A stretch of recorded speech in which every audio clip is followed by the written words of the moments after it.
विनती है आप लोगों से, सिर्फ सोशल मीडिया पे दिखावे के लिए देशभक्ति और दिखावे के लिए भारतीय सेना का सम्मान ना करें। अगर भारतीय सेना का सम्मान करना है ना, तो अपनी खुशियों में भारतीय सेना के परिवार वालों को शामिल करें।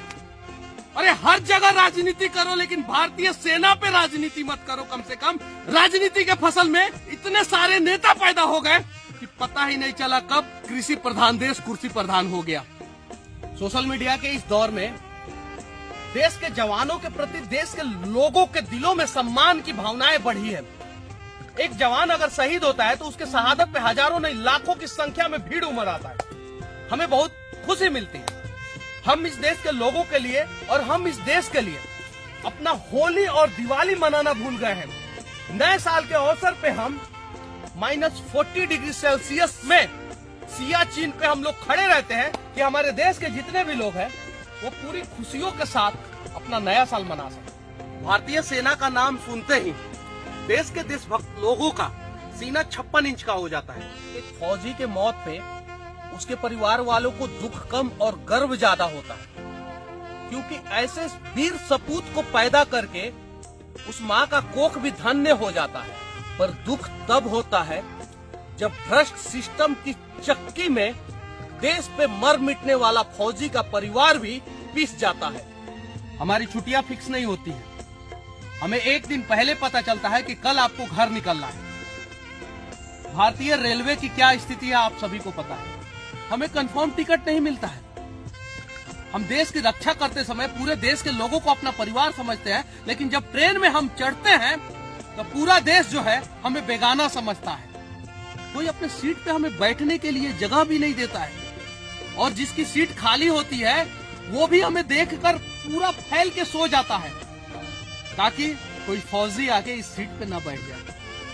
अरे देश के लोगों, देश की रक्षा करते समय हम अपनी जान की बाजी लगाते हैं और उस समय एक सेकंड के लिए भी नहीं सोचते हैं कि ट्रेन में जब हम सफर करेंगे तो यही देश के लोग जो है हमें बैठने के लिए सीट भी नहीं देंगे। धक्के खा के हम ट्रेनों में आते हैं, बसों में हमें सीट नहीं दिया जाता है। सोशल मीडिया पे जय हिंद, वंदे मातरम और भारत माता की जय का जय घोष होता है। भारतीय सेना पे हमें गर्व है और ना जाने कितने सारे स्लोगन के साथ लोग जो है सुबह शाम जो है भारतीय सेना का जो है गुणगान करते हैं, लेकिन जब हम उन्हें दिखते हैं तो कोई हमें जय हिंद भी नहीं बोलता है। दुख होता है हमें, और वो सारा दुख हम अपने दिलों में इसलिए दबा लेते हैं कि हमें हमारा देश प्यारा है, हमें हमारे देश के लोग प्यारे हैं। विनती है आप लोगों से, सिर्फ सोशल मीडिया पे दिखावे के लिए देशभक्ति और दिखावे के लिए भारतीय सेना का सम्मान ना करें। अगर भारतीय सेना का सम्मान करना है ना, तो अपनी खुशियों में भारतीय सेना के परिवार वालों को शामिल करें। अपनी खुशियों में हमें शामिल करें। ट्रेन के सीट पे हमें बैठने दें। जहां दिखे हम वहां पे हमें जय हिंद कम से कम बोले, तब हमें अच्छा लगेगा। तब हमें लगेगा कि जिस देश के लिए हम मर मिटने के लिए तैयार हैं, उस देश के लोग हमारे लिए हमेशा तैयार हैं। और भ्रष्टाचार नामक सिस्टम, मैं आपसे कहना चाहता हूं, कम से कम उस चक्की में हमारे परिवार वालों को मत पीसना। जो भारतीय सेना को जो है रेपिस्ट बोलते हैं, बलात्कारी बोलते हैं, अगर है गांड में दम तो एक दिन हमारे साथ आओ और सियाचिन पे -40 डिग्री सेल्सियस में देश की रक्षा करके दिखा दो। तब तुम्हें एहसास हो जाएगा कि हम बलात्कारी हैं, कि हम इस देश पे मर मिटने वाले भारतीय सेना हैं। कुछ नेता बोलते हैं कि पैसों के लिए हम ये सब करते हैं और हमें मरने के लिए पैसे दिया जाता है। मैं उन नेताओं से कहना चाहता हूं, 10 गुना ज्यादा पैसा हम तुम्हें देंगे, क्या तुम अपने परिवार वालों को भेजोगे हमारे साथ सियाचिन पे और पाकिस्तान के बॉर्डर पे देश की रक्षा करने के लिए? नहीं। अरे हर जगह राजनीति करो, लेकिन भारतीय सेना पे राजनीति मत करो। कम से कम राजनीति के फसल में इतने सारे नेता पैदा हो गए कि पता ही नहीं चला कब कृषि प्रधान देश कुर्सी प्रधान हो गया। तुम्हारे अच्छे दिन आते हैं नेताओं, तुम्हारे बुरे दिन आते हैं।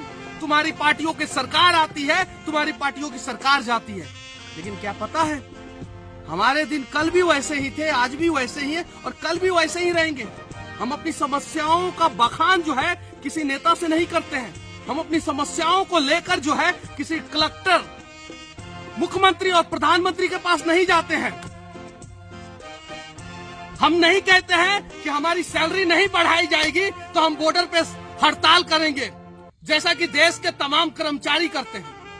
हम नहीं कहते हैं कि हमारी ये समस्याओं का समाधान नहीं होगा तो हम एक दिन जो है वो ड्यूटी नहीं करेंगे।